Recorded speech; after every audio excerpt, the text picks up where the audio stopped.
If I told you that the entire history of the Marvel Cinematic Universe, the Infinity Saga, the Multiverse Saga, and even the upcoming battle that will shake every reality, was never truly orchestrated by Kang the Conqueror, but by a genius far older and far more ambitious, would you believe me?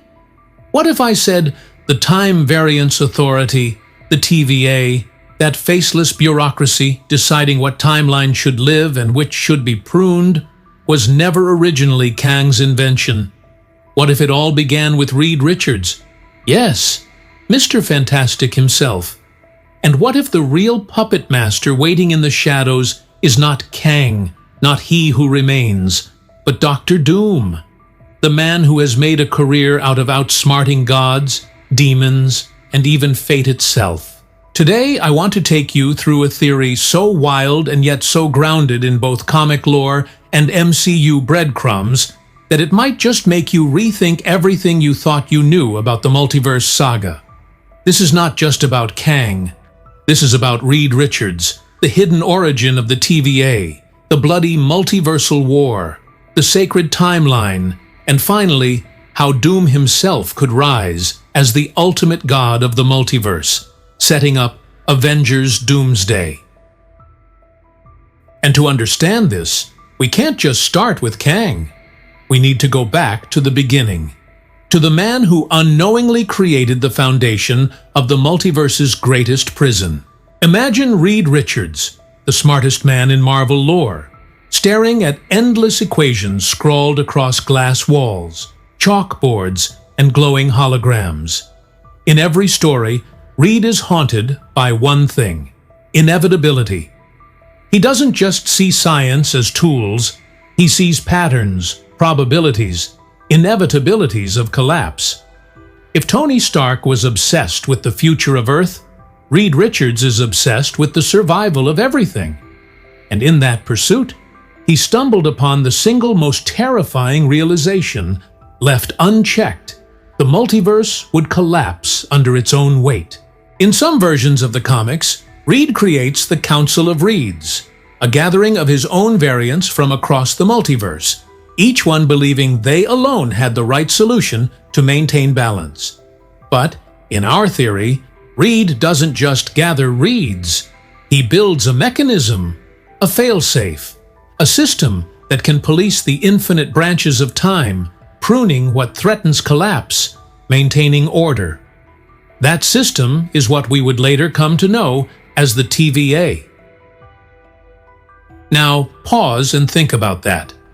The TVA, this bureaucratic nightmare of variants in suits, wasn't built by Kang originally. It was built by Reed Richards as an act of desperate preservation. He wanted to save the multiverse, not enslave it. But here's the twist. The multiverse has a sense of irony, doesn't it? Because the very project Reed designed to preserve balance would eventually be hijacked by his greatest mirror, a variant of Reed himself, Kang the Conqueror. Kang isn't just some random time traveler who lucked into power. No. Kang is a corrupted version of Reed Richards, someone who took Reed's genius and bent it into tyranny. Where Reed saw preservation, Kang saw opportunity. Where Reed built the TVA as a safeguard, Kang repurposed it into a weapon. And this is where the first seeds of war are planted.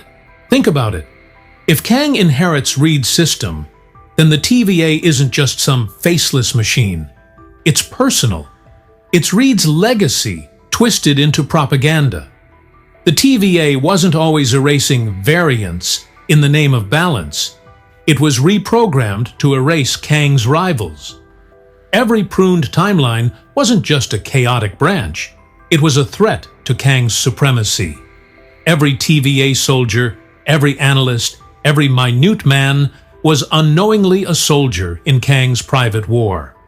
The TVA became not just a police force, but a propaganda machine, brainwashing its own agents into serving Kang's vision of a sacred timeline. And this explains why, when Loki meets He Who Remains in that crumbling citadel at the end of time, HWR speaks with such conviction. He tells Loki and Sylvie that he is the last survivor, the one who ended the multiversal war, the one who keeps everything in check. But if you peel back the layers, you realize he's not keeping the multiverse safe. He's keeping himself safe from other Kangs. But here's the thing about power. Once you build a system that can prune timelines, that system can never remain in one man's control forever. Because if Reed created the TVA and Kang hijacked it, then you can bet others will try to claim it as well. And that's where Doom enters the stage. But hold that thought, because we need to dive deeper into the war that set all this in motion. The multiversal war. We've heard the words in Loki Season 1, spoken like whispers of a forgotten apocalypse. But what really happened? Picture this: infinite universes, infinite Kangs. Each Kang a reflection of Reed's intellect twisted by circumstance. Some conquer out of arrogance, others out of desperation, others out of sheer survival instinct. And eventually, these Kangs do what Reeds always do when they meet. They form councils. In the comics, we've seen the Council of Kangs, a mockery of Reed's Council of Reeds. But unlike Reed, Kang doesn't share. He plots, he schemes, he eliminates. And soon, the councils devolve into battlefields. The multiversal war isn't a clean, single battle.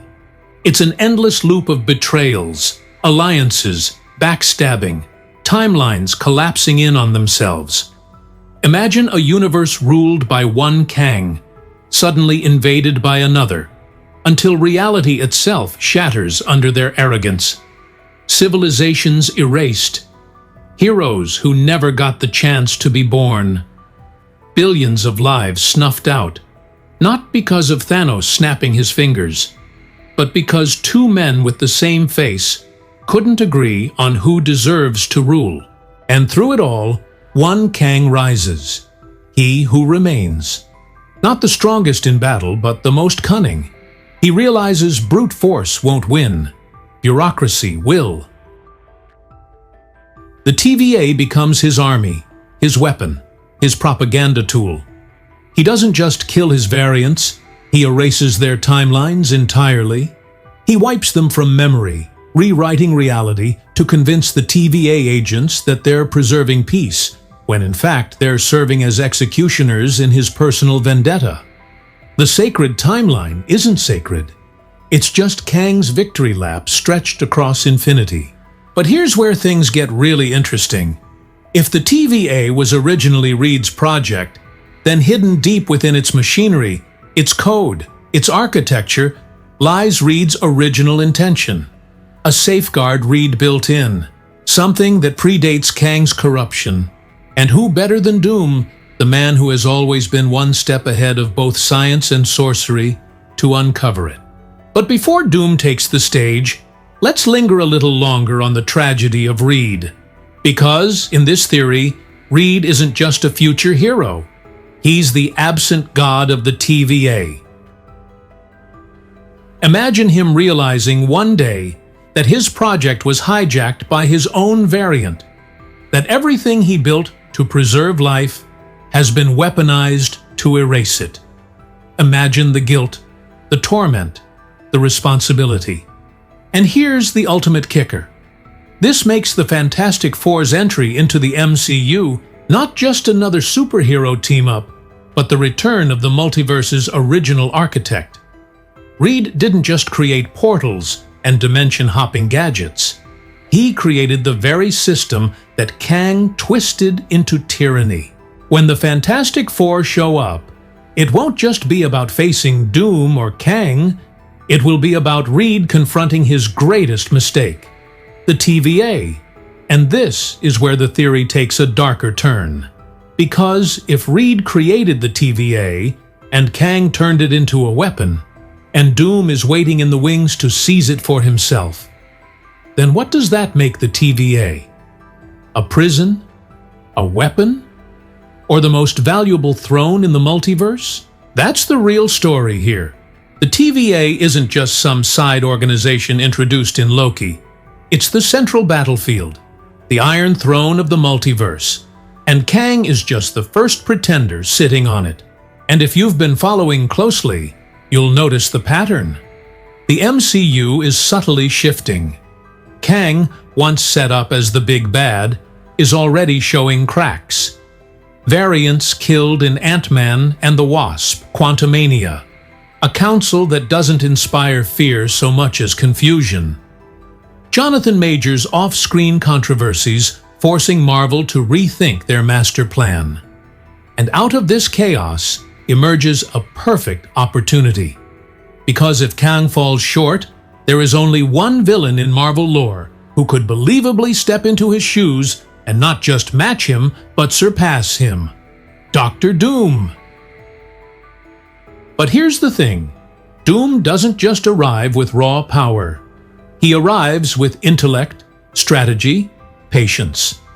Where Kang turns Reed's project into tyranny, Doom will turn Kang's tyranny into opportunity. He will look at the TVA, at the Council of Kangs, at the sacred timeline, and he will see not chaos, but potential. He will dismantle their structures not by force, but by manipulation. He will let the Kangs destroy themselves in another loop of war. And then, when the dust settles, Doom will claim the throne that Reed built and Kang corrupted. And that throne is the TVA. Up until now, we've set the stage. Reed Richards builds the TVA, Kang hijacks it, and the multiverse burns in a war of variants. But the story doesn't end there. Because once Reed's project is corrupted, and once Kang's propaganda machine becomes unstable, the multiverse isn't just waiting for another conqueror. It's waiting for someone who can play both sides. Someone who can wield both science and sorcery. Someone who doesn't just want to rule reality, he wants to redefine it. And that's when Doom steps into the light. The multiversal war may have crowned he who remains as the last Kang standing, but his victory was temporary at best. The moment Loki and Sylvie cracked open the door to free will, the dam burst. Branches exploded, timelines spiraled, and the illusion of the sacred timeline shattered. Kang's monopoly fractured the second someone dared to question it. And that's where Doom makes his move. Not through brute force, not by storming the Citadel with armies, but through something far more dangerous. Knowledge. Dr. Doom has always been defined by one terrifying truth. He doesn't just play the game better than anyone else, he rewrites the rules of the game entirely. Unlike Kang, who relies heavily on technology and time manipulation, Doom embodies the perfect blend of science and sorcery. He understands equations Reed Richards can only dream of, and he commands magical forces even Doctor Strange struggles to tame. He is the bridge between logic and the mystical, the one man who can operate across the full spectrum of power. And when Doom studies the TVA, he doesn't just see Kang's propaganda machine. He sees Reed's fingerprints. He sees the original architecture buried beneath Kang's lies. He sees a key Reed never meant anyone else to find. Now imagine Doom, sitting in Latveria, poring through fragments of multiversal data, records from broken timelines, whispers of variants who survived pruning. He doesn't just stumble onto the TVA, he deduces its existence. He deciphers the sacred lie. And where Kang saw the TVA as a tool of control, Doom sees it as an opportunity for absolute ascension. Think about what makes Doom different here. Kang has always been reactive. He who remains survived by pruning others. The Council of Kangs thrives by overwhelming numbers. But Doom doesn't need endless copies of himself. He doesn't even need to win by erasing his rivals. He needs only one version of himself, because his mind, his will, his discipline is absolute.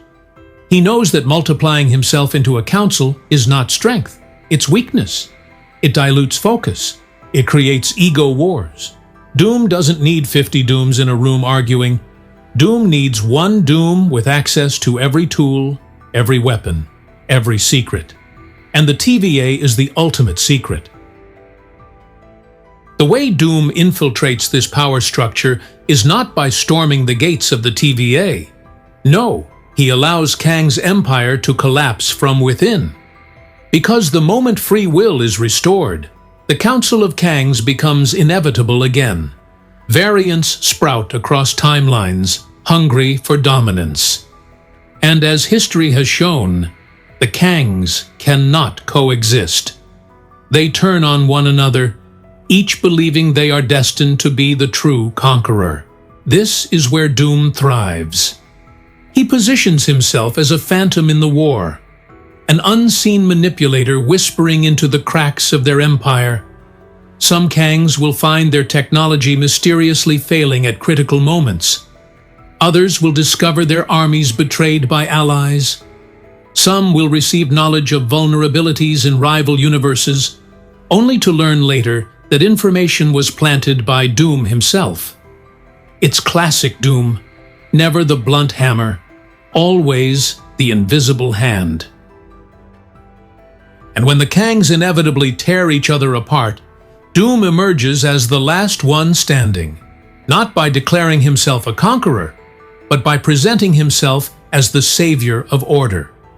Remember, Kang always masked tyranny as preservation. Doom takes it further. He reframes his coup not as conquest, but as restoration. He argues that the TVA was Reed Richards' original creation, stolen by Kang, corrupted, and weaponized.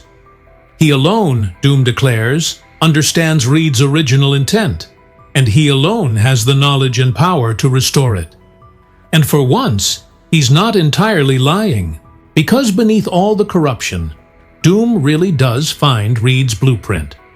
He sees the truth Reed encoded into the TVA's architecture. The TVA was never meant to erase free will.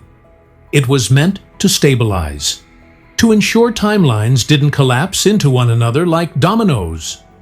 Doom latches onto this as his rallying cry. He doesn't promise the sacred timeline. He doesn't promise chaos. He promises stability, a multiverse united not by Kang's tyranny, but by Doom's order.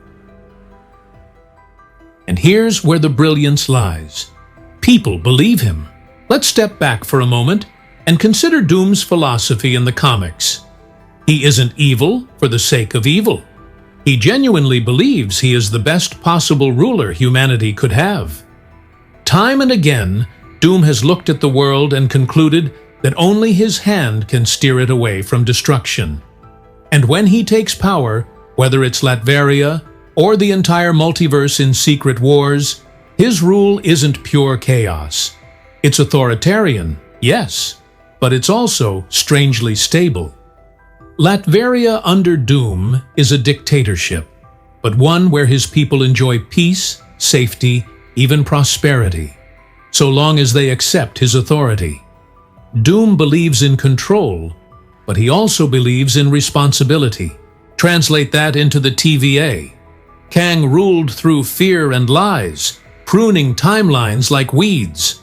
Doom, however, offers a system, a recalibration. He doesn't erase free will, he channels it.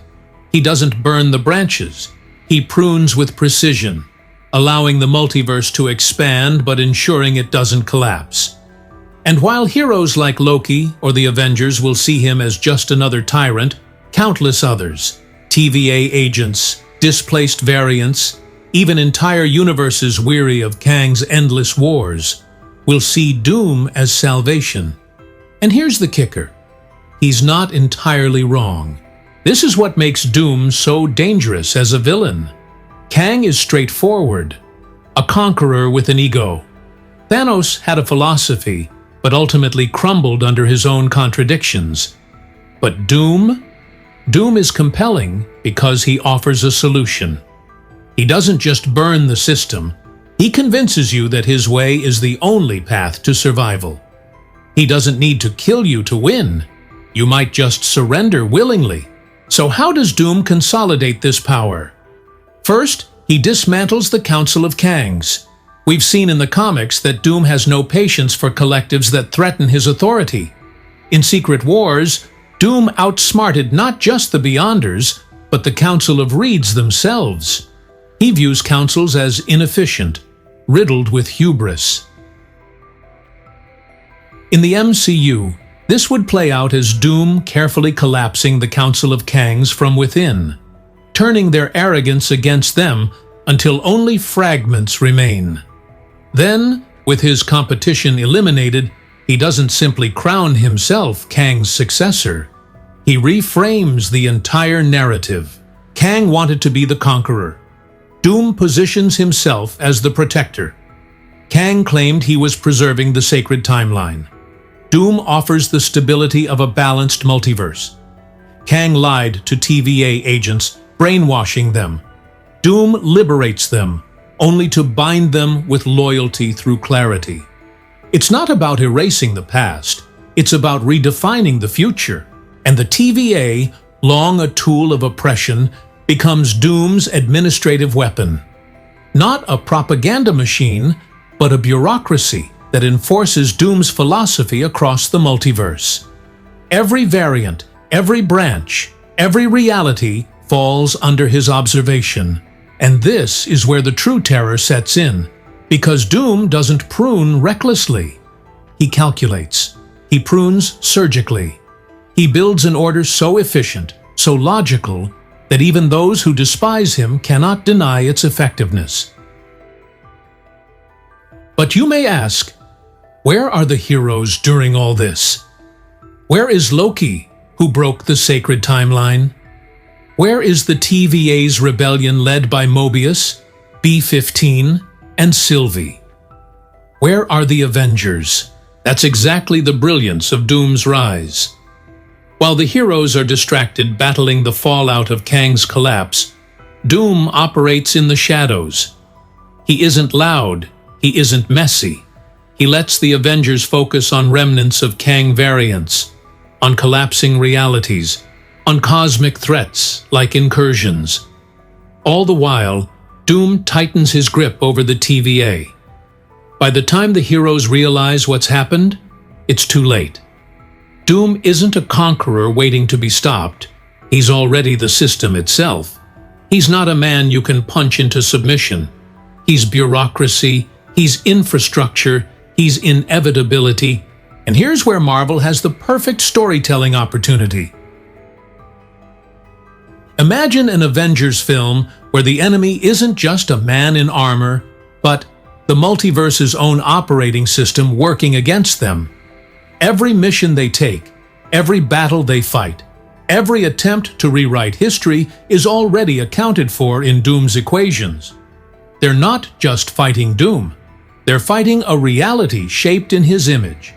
And that's how Avengers Doomsday begins to take shape. Let's talk about that title for a moment. Doomsday. It works on multiple levels. On the surface, it's a clever play on words. Dr. Doomsday, his ascension. But it also carries a deeper meaning. Doomsday isn't just about destruction. It's about inevitability. It's about the moment when all paths converge, when all stories end. Doom represents that inevitability. Kang fought for dominance. Doom represents finality. And Marvel, whether intentionally or by necessity, due to Jonathan Majors' departure, has a brilliant way to pivot here. They don't need to erase Kang's story. They don't need to retcon the TVA. They just need to reveal the truth. Kang was never the true endgame. He was a pretender, a usurper. The real danger has always been the man waiting in the shadows, studying, preparing, calculating. Victor Von Doom. And here's the most spine-chilling part of this theory. Doom doesn't even need to win in the traditional sense to succeed. Even if the Avengers defeat him in battle, His system could remain. His TVA could continue to operate, quietly pruning, quietly observing, ensuring that Doom's influence lingers even in defeat. Because unlike Thanos or Kang, Doom doesn't just want to conquer the multiverse. He wants to become its architect, its administrator, its god. This sets up the final act of the saga beautifully. Arc 3 will show us what happens when Doom reveals his full hand. When the Avengers finally understand they are not fighting another conqueror, they are fighting the very infrastructure of reality, now rewritten in Doom's image. And the only way to stop him may not be to destroy him, but to unravel the very foundation Reed Richards built, the TVA itself. But that, my friends, is where we step into the climax of this story. The end game, Doom's empire, the Avengers' rebellion, and the final reckoning of Reed's greatest mistake. The shadow of Doom stretches long, but every shadow only exists because of light. And that's where the Avengers, the Fantastic Four, and even the TVA's own defectors enter the story. Doom may have outsmarted Kang, dismantled the Council, and seized the TVA, but there's a simple truth in Marvel storytelling. Absolute power attracts absolute resistance. The moment Doom crowns himself the new architect of the multiverse, the Avengers begin to realize their greatest war isn't against a conqueror. It's against inevitability itself. Remember, Kang's conquest was loud. It left scars. It collapsed timelines. It created chaos the Avengers could track and fight against. Doom's conquest, however, is invisible. When the TVA falls under his control, the changes aren't felt overnight. The multiverse doesn't explode. It calms. For a brief, deceptive moment, everything seems stable. No sudden incursions, no endless Kangs popping out of nowhere, no cosmic implosions. It feels like the multiverse is healing. And for that reason, Doom gains credibility. Entire universes may even see him as a hero. That is what terrifies the Avengers most. How do you fight someone who looks like a savior? For Reed Richards, though, this conflict cuts deeper than anyone else. If this theory holds, then the TVA is his child, his creation. A project meant to protect, now twisted into the very thing threatening all existence. And worse, it's been claimed by his most dangerous rival, Doom. This creates a haunting emotional core. Reed is forced to confront not just Doom, not just the TVA, but himself. The guilt of having birthed a machine that made Kang's rise possible. The torment of watching Doom twist that same system into something more terrifying than Kang ever dreamed. This, narratively, is the beating heart of Avengers Doomsday.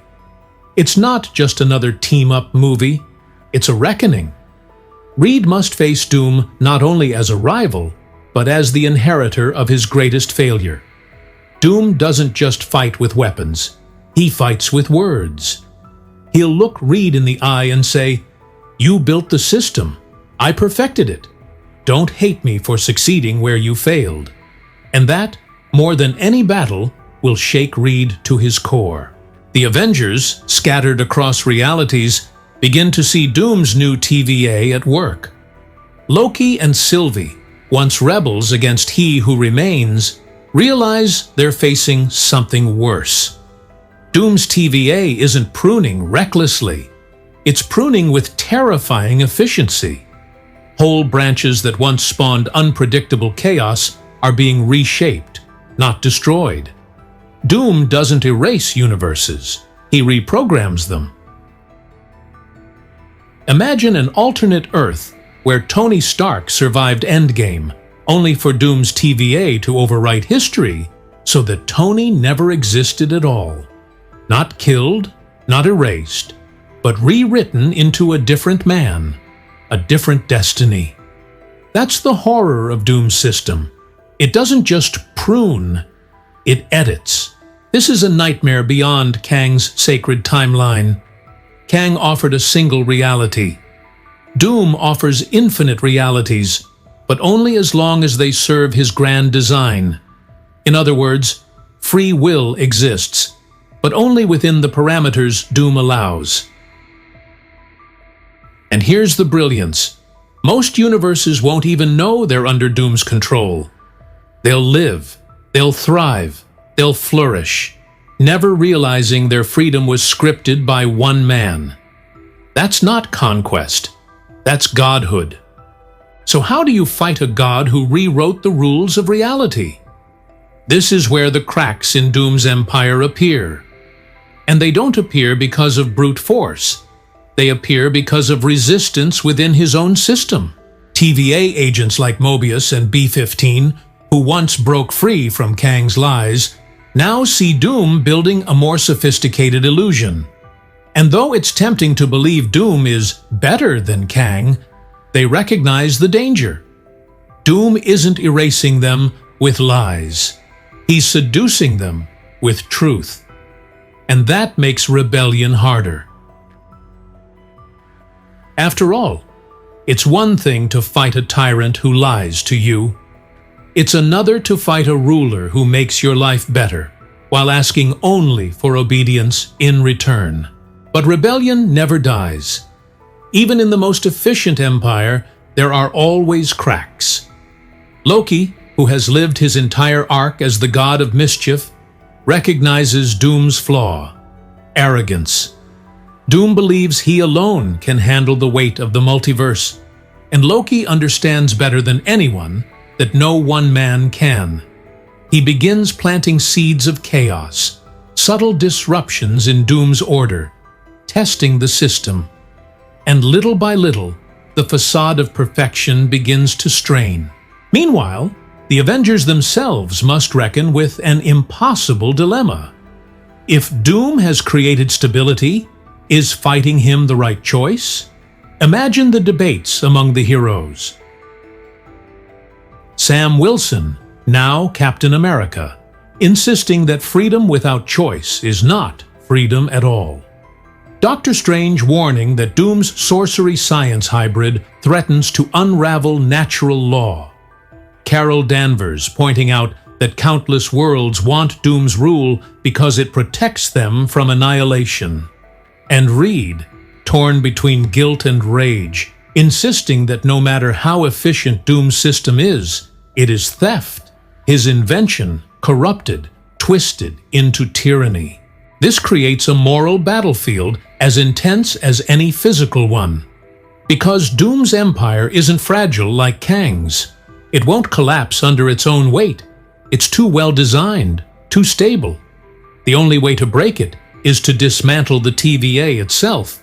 And that, paradoxically, means undoing Reed's life's work. The very project he created to save the multiverse must be destroyed to free it. That leads us to the final conflict.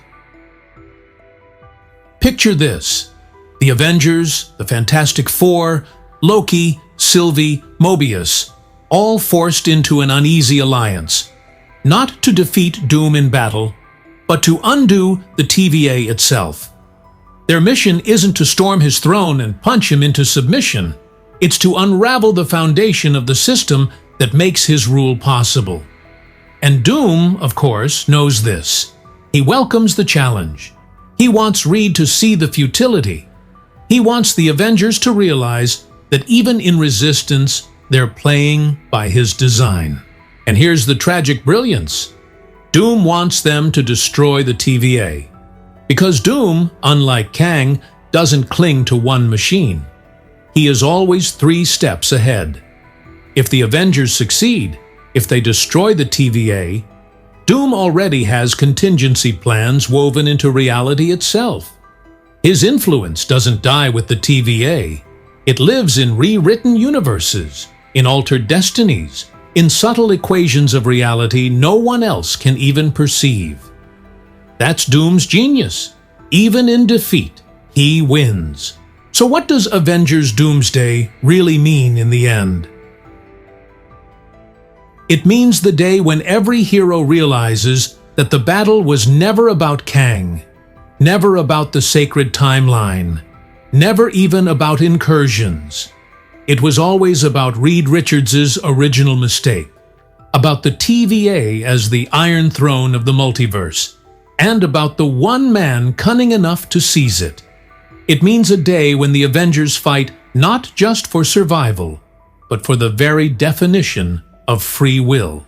And unlike Thanos, who was snapped away, or Kang, who was erased in his own loop, Doom won't disappear in one battle.